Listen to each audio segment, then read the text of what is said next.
এসেছেন বিশিষ্ট সাংস্কৃতিক কর্মী হুমায়ুন কবির ব্যাপারী, উপস্থিত আছেন আমাদের দেশনেত্রী বেগম খালেদা জিয়ার উপদেষ্টা কাউন্সিলের অন্যতম সদস্য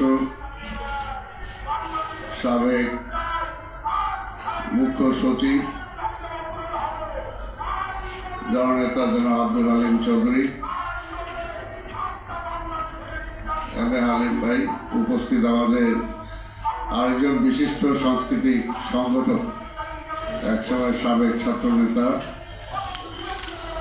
জাসাসের একসময়ের সভাপতি জনাব রেজাউদ্দৌলা চৌধুরী, উপস্থিত অন্যান্য নেতৃবৃন্দ, সমবেত ভাই ও বোনেরা, আসসালামু আলাইকুম।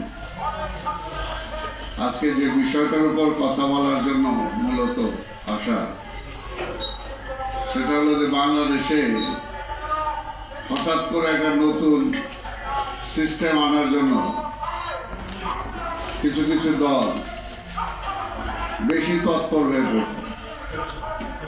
এটার একমাত্র কারণ যে তারা জনগণের ভোটে নির্বাচিত হতে পারবে না বা পারে না, বা এখনো বুঝতেছে যদি নির্বাচন হয় জনগণের ভোটে তাদের সংসদ সদস্য হওয়ার সম্ভাবনা একেবারেই নাই।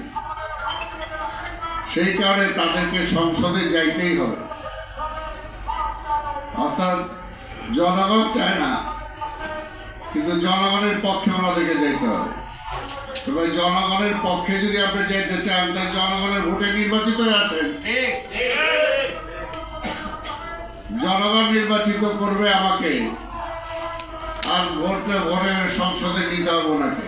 মামার বাড়ি আপনার, এবং এটা নিয়ে বলতেছে আমরা সব এক হয়ে গেছি।